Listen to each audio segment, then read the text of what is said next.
Eu gostaria que vocês abrissem a Bíblia de vocês no primeiro livro da Bíblia, o livro de Gênesis. Nós vamos ler o capítulo 4, a partir do verso 1. Livro de Gênesis. Nós vamos ler a partir do verso 4, quer dizer, o capítulo 4, a partir do verso 1. As emoções já foram mexidas aqui. Gênesis 4, a partir do verso 1.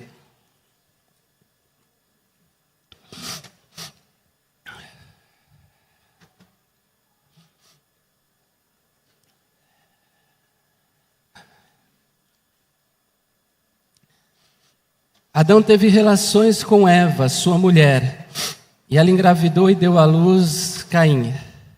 E disse ela: eu tive um filho homem com o Senhor. E novamente ela deu luz ao irmão de Caim, Abel. Abel tornou-se criador de ovelhas e Caim servidor da terra.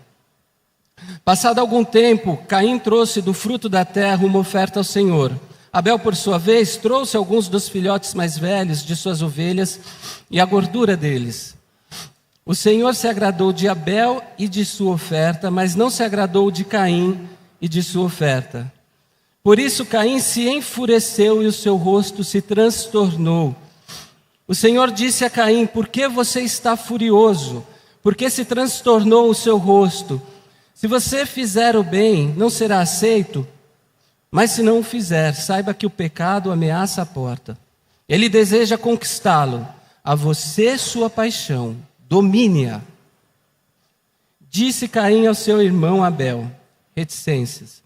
Aqui, talvez na Bíblia de vocês, esteja o convite de Caim a Abel para ir para o campo. Mas no texto hebraico, acaba aqui. Disse Caim a seu irmão Abel, reticências. E continua. E quando estavam no campo, atacou seu irmão Abel e o matou. Então o Senhor perguntou a Caim: onde está o seu irmão Abel? Respondeu ele: não sei. Acaso sou eu, guardião do meu irmão? Disse então o Senhor: o que foi que você fez? Escute, da terra o sangue do seu irmão está clamando agora. Amaldiçoado é você pela terra, que abriu a boca para receber da sua mão o sangue do seu irmão. Quando você cultivar a terra, esta não lhe dará mais da sua força. Você será um fugitivo errante pelo mundo. Disse Caim ao Senhor: meu castigo é maior do que posso suportar. Hoje me expulsas desta terra e terei que me esconder da tua face. Serei um fugitivo errante pelo mundo, e qualquer um que me encontrar me matará. Mas o Senhor lhe respondeu: não será assim. Se alguém matar Caim, sofrerá 7 vezes a vingança. E o Senhor colocou em Caim um sinal, para que ninguém que viesse a encontrá-lo o matasse. Então Caim afastou-se da presença do Senhor e foi viver na terra de Nod, a leste do Éden. Vamos orar? Deus, nós te agradecemos por esse culto mais uma vez e agora pela sua mensagem, pela sua palavra, que sempre preenche os nossos corações, sempre nos diz algo de relevante, e nós te pedimos que o seu Espírito continue falando conosco também neste momento. É isso que eu te peço em nome de Jesus. Amém. Esse texto aqui é o texto de Gênesis 4, então, que é conhecido como um relato bíblico onde narra o primeiro homicídio da história da humanidade. A história de uma família que sofre uma tragédia porque um irmão não sabe lidar com os desejos escusos do seu coração. E então o texto ficou marcado, e a história, como o primeiro homicídio, segundo a Bíblia, como o primeiro fratricídio da história da humanidade, quando um irmão mata o seu irmão. Mas eu queria que a gente enxergasse também esse texto a partir de uma outra perspectiva. Esse texto não é apenas um texto que aponta para a primeira tragédia da história da humanidade, mas esse texto também é, para mim, principalmente, um texto que nos lembra do nosso senso de fraternidade, do nosso senso de irmandade, que é fundamental para a gente evoluir como comunidade, fundamental para a gente evoluir como sociedade. Esse texto não nos deixa esquecer que quando nós perdemos o senso de fraternidade, nós nos desobrigamos de ser responsáveis uns com os outros pela manutenção e promoção da vida. E a história de uma família que, segundo a Bíblia, diz que esse primeiro casal teve 2 filhos. O primeiro recebe o nome de Caim, que na raiz dessa palavra significa justamente a ideia de eu adquiri meu primeiro filho, minha posse. Caim, o nome Caim, no seu sentido, carrega essa força de posse. Ganhei, é meu, Deus me deu, fiz com o Senhor, recebi do Senhor. Esse é o nome Caim, evoca posse. E Abel, seu irmão, segundo filho. Quem aqui é segundo filho? Já não é essa posse, né? Recebe o nome de quem aponta numa direção muito diferente do primogênito. Abel significa fôlego, ou aquele que não tem peso, aquele que não tem substância, quase que aquele que não tem importância. O primeiro é eu tenho, é posse, é meu. O outro é o que escorre por entre os dedos. É aquilo que não pode ser capturado. A palavra hebraica que dá origem ao nome Abel, Hevel, é a mesma palavra que o Eclesiastes usa quando fala vaidade de vaidades, vento, névoa de névoa, nada de nada, que significa no seu fundo, assim, na sua raiz nada. Hevel significa nada. Então você tem a história de um irmão que representa posse e tudo, e você tem a história de um irmão que não representa nada, que é sopro, sem voz própria no texto que nós lemos, e apresentado como o irmão de Caim. Não sei se você já foi apresentado assim como irmão de fulano, né? Não com a sua singularidade, mas é o irmão do fulano. Enfim. E essa história é uma história que conta pra gente que esses 2 filhos, certo dia, a partir dos seus afazeres, resolvem oferecer o fruto, o produto do seu trabalho ao Senhor. Um cultiva a terra e o outro cuida de animais. E cada um oferece então o que tem. E o problema começa quando, segundo a história, Deus se agrada da oferta de um e da oferta de um, e Deus se desagrada do outro e da oferta do outro. Então vejam, não são apenas as ofertas que desagradam e agradam a Deus. Até porque, abre parênteses, nessa época aqui, os vegetais deveriam agradar muito mais, porque o povo não comia carne, segundo a Bíblia. Só lá em Gênesis 9, depois do dilúvio, que é liberado correr o sangue dos animais, porque era um gesto muito violento. Então eles não comiam, né? Mas não são as ofertas. Os ofertantes, segundo o texto, agradam ou desagradam a Deus. Deus se agrada de Abel e de sua oferta, e Deus se desagrada de Caim e de sua oferta. Então, para a gente que lê essa história, é uma história cheia de lacunas. Eu tenho a impressão assim, que é como se a gente estivesse assistindo uma série, só que a gente chegou no meio da série, assim, faltou alguns capítulos, sabe, para a gente entender todo o contexto da história. Ou quando a gente começa a ler um livro, só que a gente percebe que no meio da leitura estão faltando páginas. Então, existem coisas aqui que estão para além do que os nossos olhos conseguem ver. Porque se agradar da oferta ou não se agradar da oferta, do produto, do material, é fácil de aferir, como a gente talvez tenha aprendido no EBD. Mas se agradar de um ser humano ou não, só quem consegue ver corações para dizer o porquê, né? Então, você tem uma história que a priori, né, fala de uma casa que foi dividida porque um filho que representa tudo que é desejado pela mãe, que é o primogênito, entrega uma oferta a Deus e Deus não se agrada dele, da sua oferta, e outro filho que é fôlego, que passa, que é insignificante, agrada o Eterno. E o Eterno também se agrada da sua oferta. E eu gosto de pensar que é como se Deus tivesse, isso aqui é ilação, tá? Sou eu pensando, minha interpretação, corrigindo um desequilíbrio social e existencial, sabe? Dando lugar a quem não tinha lugar. Deus escolhe o pequeno, Deus escolhe o desprezado, Deus escolhe o frágil, para mostrar que esse frágil também tem valor, também tem um lugar. E a trama começa também exatamente nesse momento em que o filho que não agrada a Deus, projeta no seu irmão, que agrada a Deus, a sua insatisfação. Porque você percebe, Abel não tem muito a ver com essa história, porque foi Deus quem se desagradou de Caim, não foi Abel. Foi Deus que se desagradou de Caim, da sua oferta. E quem se agradou da oferta de Abel e do Abel foi o próprio Deus. A princípio não existe nada entre eles. Mas Caim não deu conta de administrar um sentimento que todos nós aqui conhecemos, mas que às vezes a gente não gosta de falar muito, que é a inveja. O Caim não soube administrar o fato de que Deus se agradou do seu irmão Abel. Inveja, meus irmãos e irmãs, é uma coisa muito complicada. Inveja, eu diria que é o veneno da nossa fraternidade.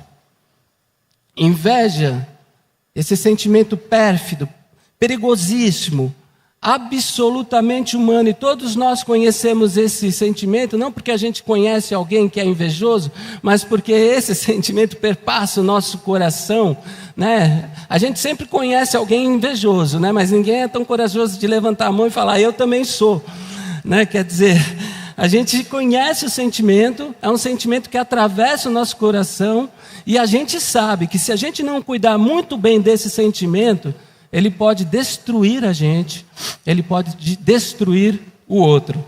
E essa história é uma história, então, que na minha ótica, tem como um dos seus pontos principais, mais profundos, a fala de Deus para o Caim, exatamente nesse momento que, por causa da inveja do seu coração, Deus diz assim ao primogênito do casal, o seu sentimento desfigurou o seu rosto. O seu sentimento transformou o seu rosto. E agora tem um desejo aí dentro de você, que está batendo na porta como pecado. Esse é o seu desejo. E você precisa dominar esse seu desejo. Como se dissesse, caso Deus continuasse, se você não dominar esse desejo vai te dominar. Ele vai te dominar. Então pensa, a inveja é um sentimento que, por quanto humano, quer dizer, todos nós temos, precisa ser dominado. Porque se nós não dominarmos esse sentimento, sempre que ele aparecer, ele vai se transformar num desejo que tem a potencialidade para o mal, de nos dominar. E uma vez dominados por sentimentos e desejos que nós deveríamos dominar, se abrem possibilidades assustadoras, e é isso que o texto está dizendo aqui. Eu queria parar um pouco nesse lugar, porque como a gente vive numa época que o panteão do nosso tempo tem no prazer as suas grandes divindades, né? É possível que todo mundo aqui já tenha ouvido a seguinte recomendação: respeite o seu sentimento. Ou, se você quer, vai lá e faça. Ou, você sente, então considere. Você deseja, faça. Se isso está no seu coração, vai lá e faz. Quer dizer, como se todo desejo, todo sentimento se justificasse pelo simples fato de existir. Mais ou menos assim, quer um negócio? Deseja um negócio? Por que não? Por que me impedir? A gente vive num tempo que transformou sentimentos e desejos nessa força absoluta que, uma vez existindo, pode simplesmente ser alimentado, como se todo desejo e todos os sentimentos que nascem em nós fossem por nós.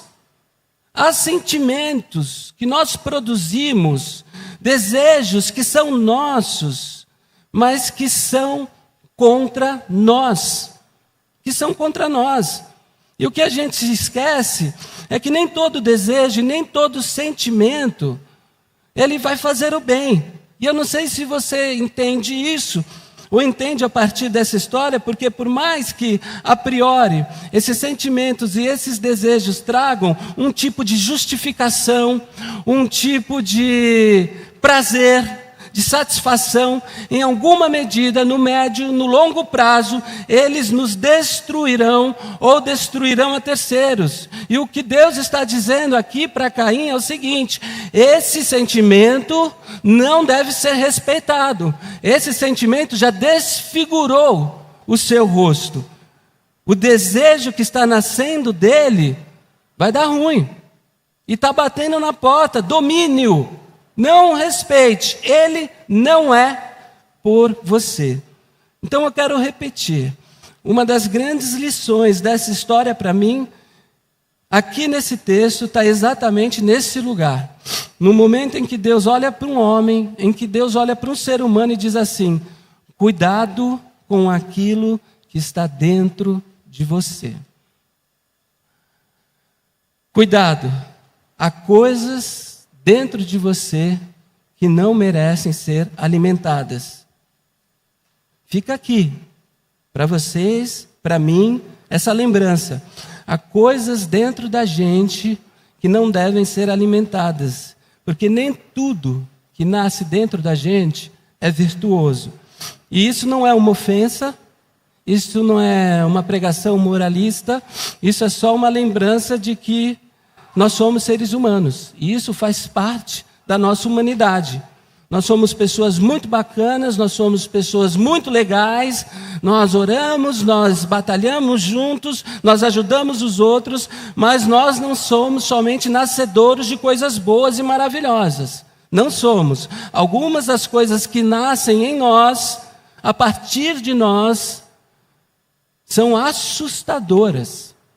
São assustadoras e devem ser, sim, aniquiladas. Alguns dos nossos pensamentos não são para o nosso bem.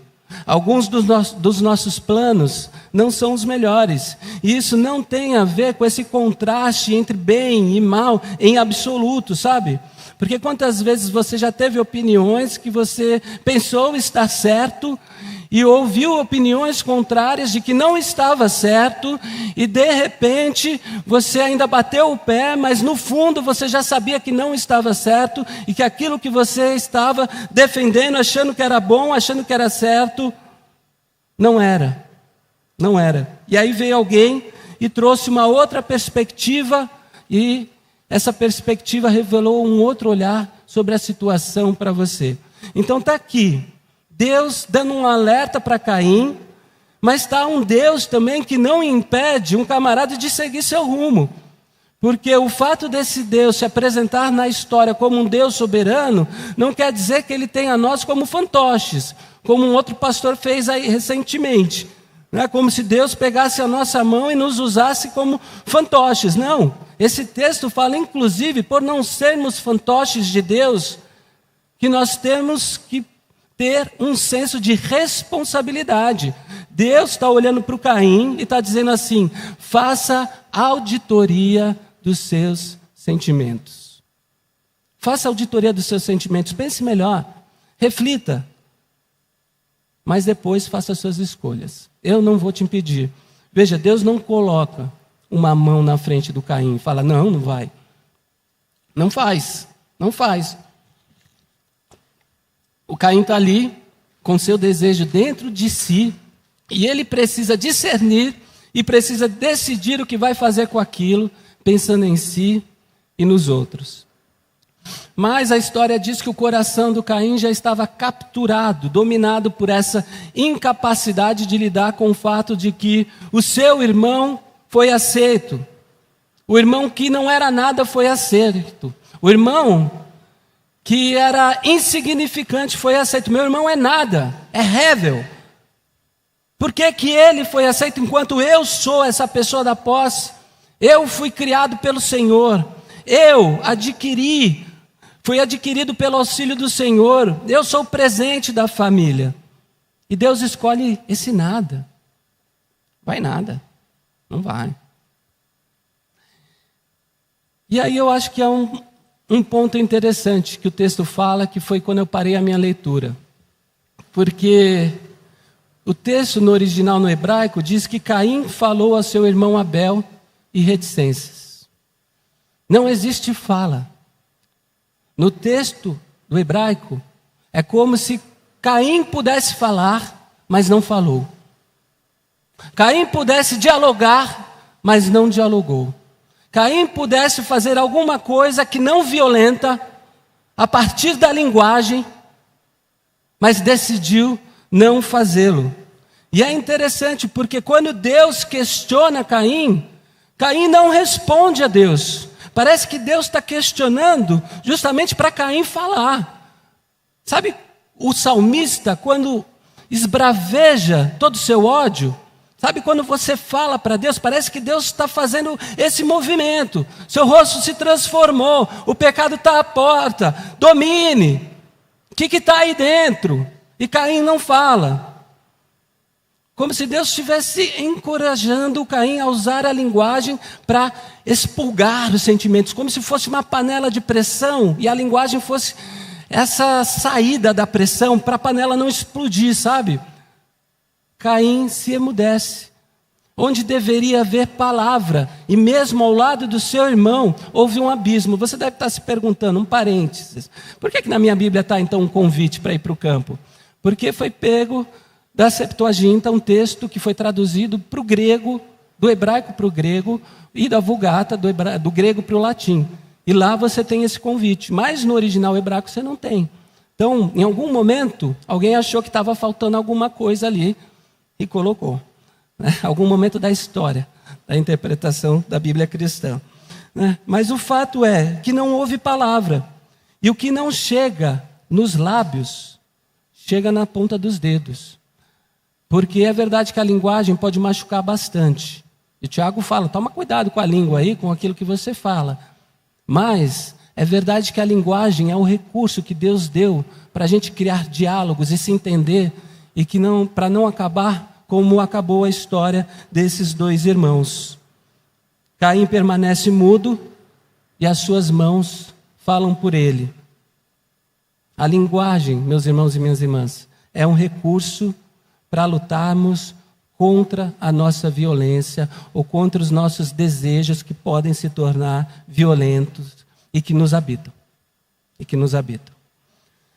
E aí, eles vão para o campo, ele mata o irmão, Caim mata Abel, e ele volta com a cara lavada como se tivesse ido fazer uma oração.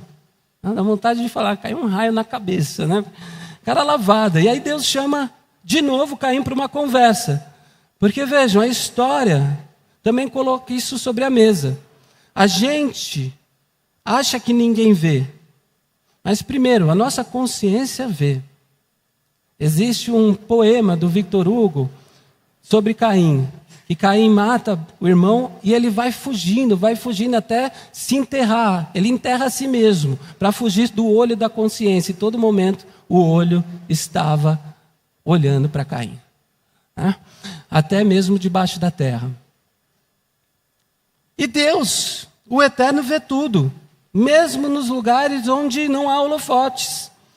Então vejam, eu não estou dizendo isso daqui como uma ameaça. Né? Mas é da nossa humanidade. A gente não revela quem a gente é totalmente quando a gente está em público. Se você quiser saber quem eu sou, você tem que esperar eu descer e conviver comigo. Ou você acha que aqui eu não escolho as palavras, ou você acha que aqui eu não penso como me portar, ou você acha que eu vou me revelar 100% para todo mundo, para a internet, para vocês que estão me olhando, como eu realmente sou. Né? O que me revela não é o que eu digo aqui em cima. Não é. O que me revela é o que eu faço quando vocês não estão olhando, quando as câmeras estão desligadas. É isso que me revela. Isso, de novo, não é para gerar culpa, não. Isso é para trazer para a gente esse senso de responsabilidade. É para trazer para a gente essa consciência de que a beleza da vida não está em performar em todo momento, mas está justamente em viver com integridade, com inteireza. Procurar ser inteiro em todos os lugares. Porque essa história é uma história muito assustadora de um cara, um irmão que vai para um campo com alguém que ele não conhece, com alguém que ele considera ninguém, o seu irmão que ele conhece, e ele o mata em silêncio, sem falar uma palavra. Então eu quero reforçar o que eu já disse, ele mata o seu irmão, porque seu irmão é nada. É nada. Não vale nada. Está vivo ou está morto, tanto faz. E aí, irmãos e irmãs, quando alguém é nada aos nossos olhos, a gente se desobriga do nosso senso de responsabilidade, ainda que haja um senso de fraternidade dentro da gente. Porque se eu reduzo o outro a nada diante dos meus olhos, ele perde todo o seu valor. Eu me lembro de uma conversa muito desconfortável que Jesus teve com alguns homens que iriam apedrejar uma mulher, pega em adultério, lembram? João 8. E aí ele fala o que a lei diz. A lei permite, inclusive, o apedrejamento, mas dos dois. Né? Só estava a mulher. A lei falava para os dois estarem lá. Mas a questão de Jesus, quando ele coloca a outra questão, não é o que a lei diz e pode fazer. A questão é quem tem força para sustentar uma pedra, não na mão, mas na consciência. Quem tem essa força para sustentar essa pedra na consciência? Jesus passa uma rasteira neles. Quem tem força para sustentar essa pedra, para jogar em alguém na sua consciência? Então a pergunta é: se você não tem força na consciência porque você sabe que erra, por que você vai jogar pedra? Só joga pedra se você considera que essa pessoa é nada. É ével. Nada. Nada. Então, para a gente largar a pedra, a gente precisa pactuar um negócio. Ninguém diante de nós pode ser considerado um nada. Ninguém, aqui dentro e lá fora, diante de nós, pode ser considerado um nada. Porque se alguém for um nada aos nossos olhos, então é possível que esse alguém seja para a gente um sujeito passível de ser exterminado, um sujeito passível de ser exterminado nas nossas relações, passível de ser exterminado na ajuda que precisa e a gente deixa morrer, passível de ser exterminado, inclusive com toda a violência possível e conhecida. E aí Deus pergunta: onde está o seu irmão? Cadê o Abel, Caim? E o Caim, uma cara lavada, porque o pecado faz isso com a gente. O pecado cauteriza, assim, a nossa consciência. O erro, quando ele é deliberado, quando ele é premeditado, quando ele é intencional, sabe? Quando há dolo, quando ele é calculado, planejado, ele vai cauterizando a nossa consciência. E isso é uma das coisas mais assustadoras que existem para um ser humano, assim, na minha opinião, a capacidade com que a capacidade de que um erro que a gente comete, um erro planejado, um erro sustentado, desejado, quando alimentado, tem essa potência de embrutecer o nosso coração e fazer com que a gente sustente aquilo que nos diminui como seres humanos. Isso é assustador. A gente perder a humanidade, a gente perder um pouco do ser humano que a gente é. Cadê teu irmão, Caim? Deus pergunta. E ele responde: por acaso eu sou responsável pelo meu irmão? Eu sou guardião do meu irmão? É que Deus é muito educado, porque a resposta é sim, cara pálida. Você é responsável pelo seu irmão, pela sua irmã. Não somos nós responsáveis uns pelos outros? Como assim? Como assim, por acaso, sou responsável pelo meu irmão? Primeiro, você fez o que fez e não falou nada até agora. E segundo, mesmo que você não tivesse feito o que fez, isso não te desobriga da responsabilidade que você tem com os outros, inclusive com seu irmão. Então pensa comigo um pouquinho. Por que a gente se importa com as pessoas?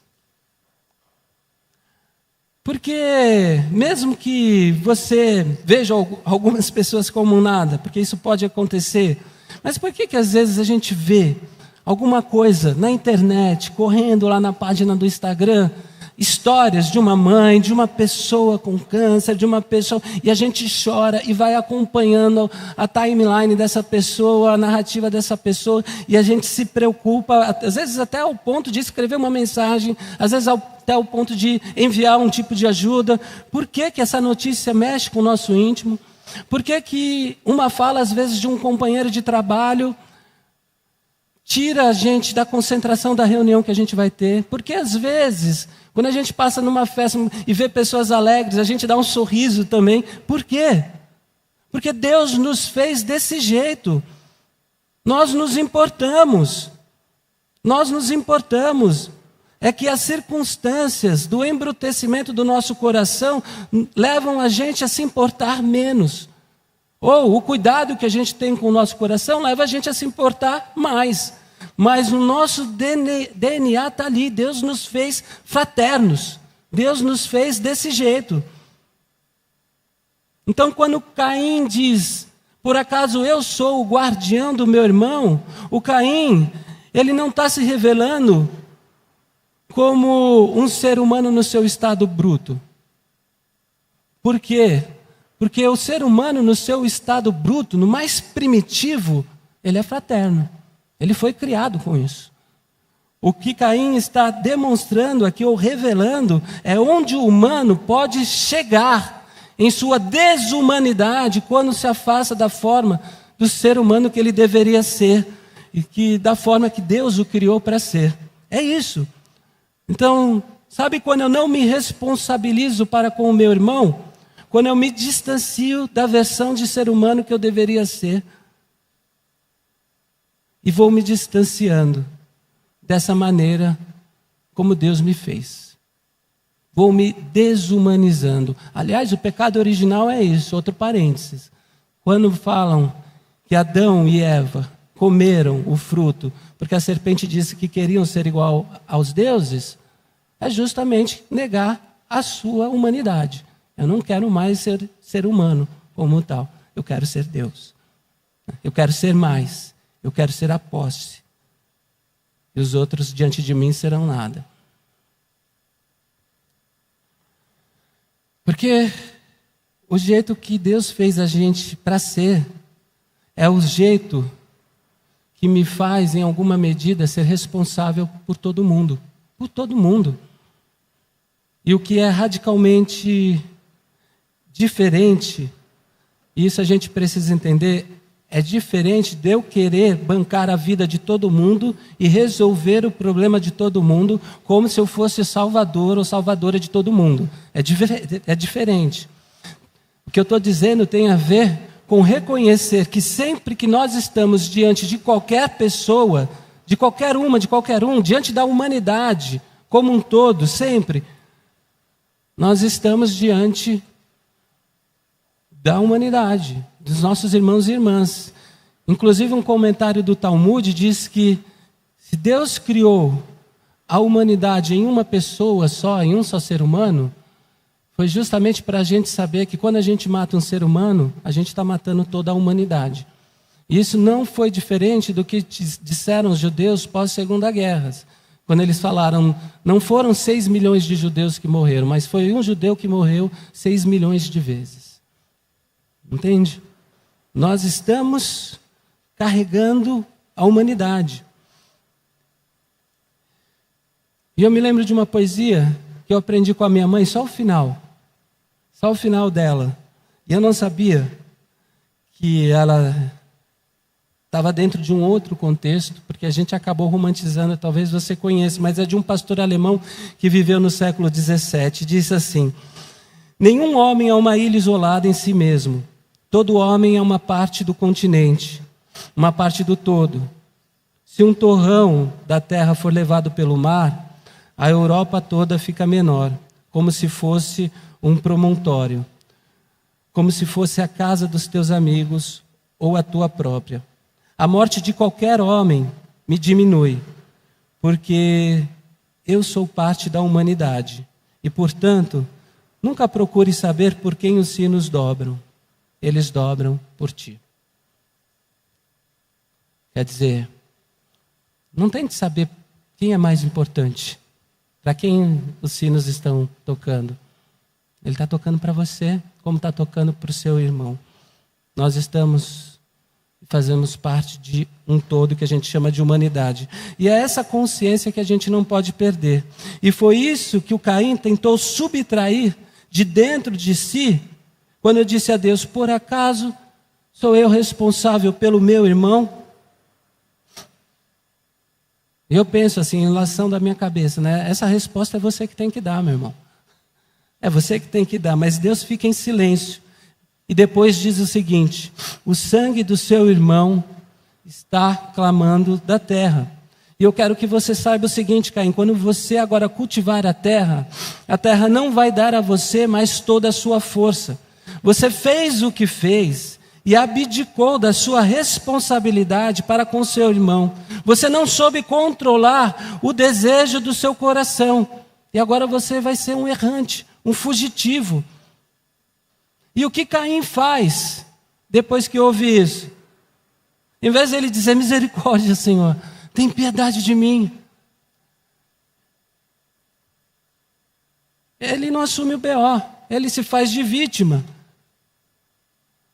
Então o negócio fica para a gente, né? Quando você errar, tenta não errar 2 vezes. Assume o BO, bate no peito e vai resolver. Assume, sabe?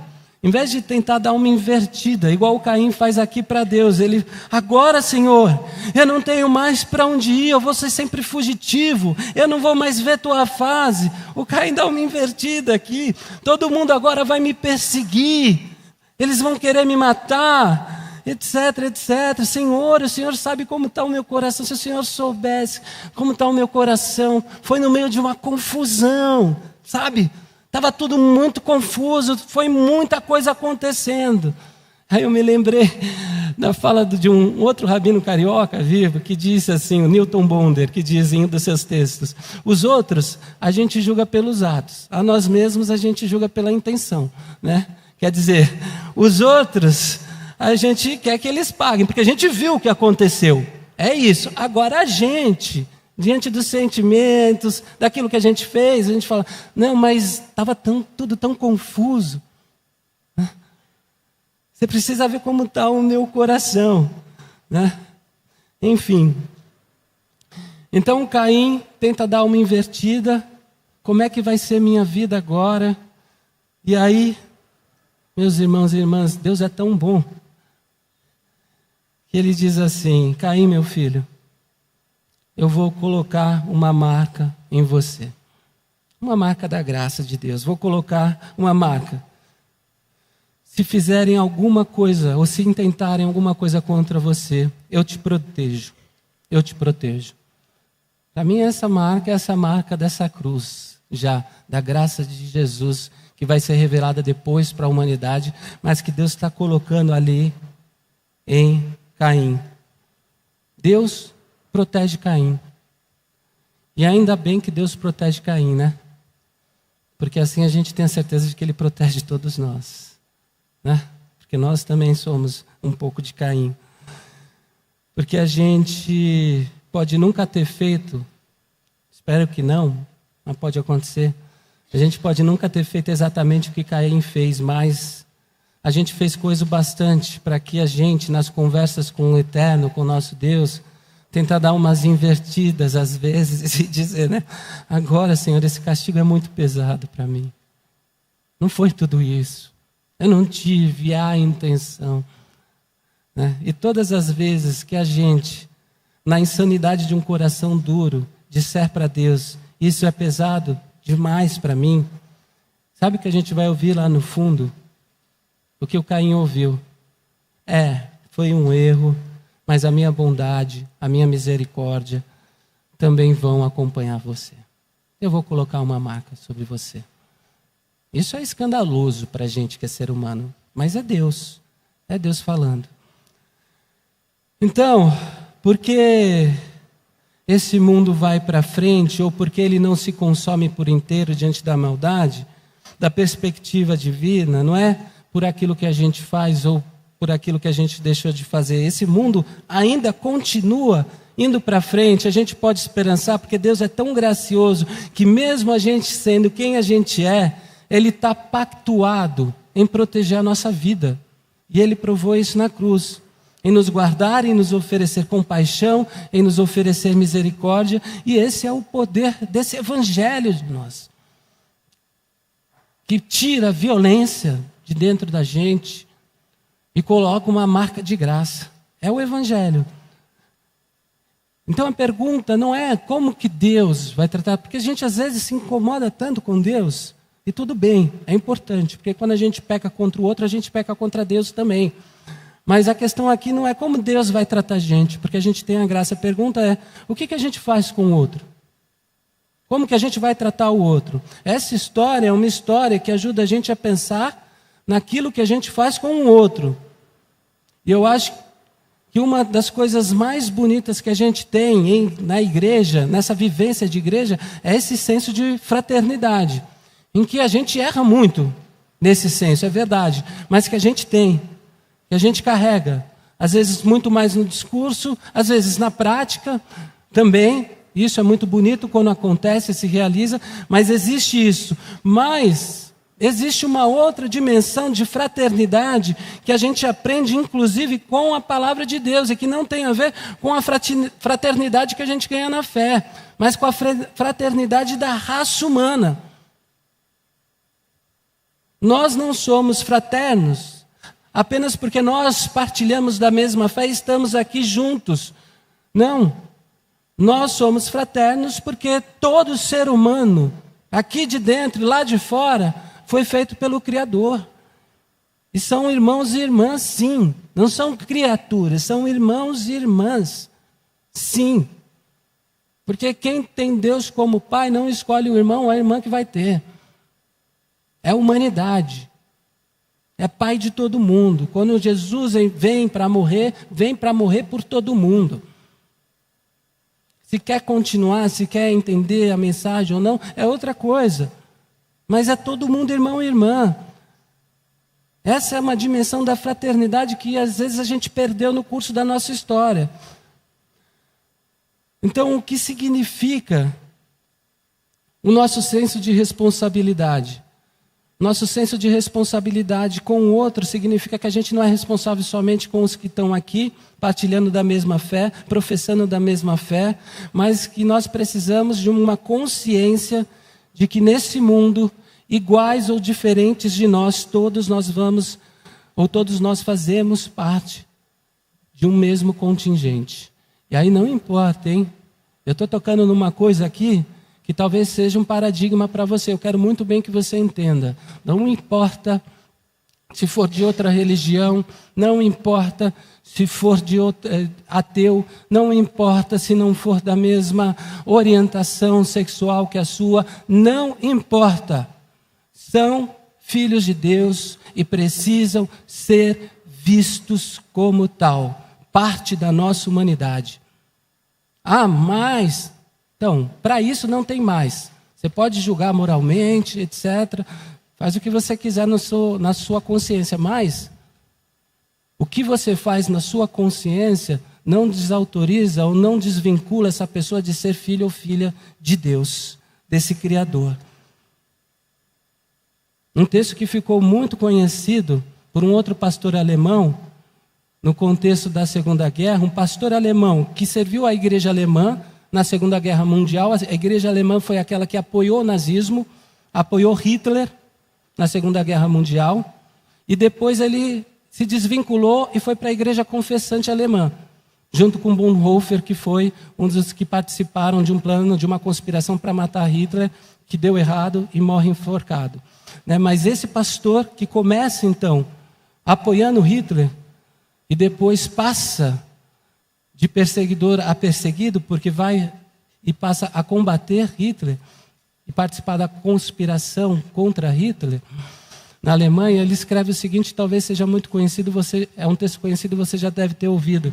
Ele diz assim: primeiro, eles pegaram os socialistas. Eu não disse nada, eu não era socialista. Depois, eles pegaram os sindicalistas, eu não disse nada, eu não era sindicalista. Depois eles pegaram os judeus, eu não era judeu, não disse nada. Depois, eles me pegaram e não tinha ninguém para falar por mim. Quer dizer, não importa de onde você é e qual é a sua fé. A questão é que nós, e sobretudo nós, filhos e filhas de Deus, quando nós entendemos o que é o sentido da gente se reunir, nós somos responsáveis uns pelos outros. A pergunta não é aquilo que te difere do outro. A pergunta é qual que é o chão comum, o solo comum. Nós somos irmãos e irmãs. Há um senso de fraternidade que pode fazer a nossa sociedade avançar. E louvado seja Deus por isso. E é na palavra dele que a gente aprende isso. E quanto mais acesso, a gente tiver ao outro, mais a gente reproduz o senso de fraternidade. Mais responsáveis nós seremos uns pelos outros. Porque se um não avança, ninguém avança. Se o reino de Deus não vem para todo mundo, só vem para os religiosos, não vai acontecer. Entende? Se vem só para ficar aqui dentro dos muros, não vai acontecer. A gente avança junto. A gente avança junto. Não sei se dá para entender, mas esse prédio aqui, o coral acho que vai cantar, né? Já pode subir o coral se quiser, por favor. Esse prédio, ele é justamente e sobretudo para as pessoas de fora. Lógico que para a gente também, a gente se cuida, a gente se ama, a gente precisa. E projetos que vão ser feitos ali são para todos nós. Mas se a gente for quantificar o tempo de abertura do prédio, dos sonhos que a gente tem como comunidade, é para a gente transformar a realidade desse bairro. Não é para converter pessoas, salvar almas do inferno, porque salvar almas do inferno a gente não salva, quem salva é Deus. Se a pessoa quiser se converter, ótimo. Se ela perguntar para a gente pode falar, nossa, Jesus é a melhor coisa que aconteceu na nossa vida. A gente vai dar o testemunho, sim. Ninguém está impedido disso, pelo amor de Deus, ao contrário. Fale, apresente. Mas se a pessoa não quiser, se a pessoa for ateia, se a pessoa for, avessa à religião, ela ainda assim vai poder ser servida nesse prédio. Porque ela é irmã, ela é irmão. Ela não é nada. Ela continua tendo o seu lugar e o seu valor naquilo que nós chamamos de humanidade, como filhos e filhas de Deus. Amém? Esse é o Evangelho de Deus. Esse é o Evangelho da paz, que pacifica os mundos ou os nossos mundos diante das diferenças que se tornam por vezes muros e nós levantamos como se nós tivéssemos que guerrear, enquanto nós poderíamos derrubar os muros, respeitarmos as convicções, continuarmos na nossa convicção e construir uma realidade que se chama Reino de Deus juntos, encontrando esse solo comum, encarando e desconstruindo esse discurso religioso que é diabólico. E eu vou falar porque é diabólico, porque a palavra diabo significa separação, é o contrário daquilo que une, que é nós somos filhos e eles são criaturas. Não, todos nós somos filhos e filhas de Deus. E o Evangelho de Jesus, o Evangelho da paz, o Evangelho transformador, o Evangelho da vida, veio para nos dizer isso. Amém? Amém.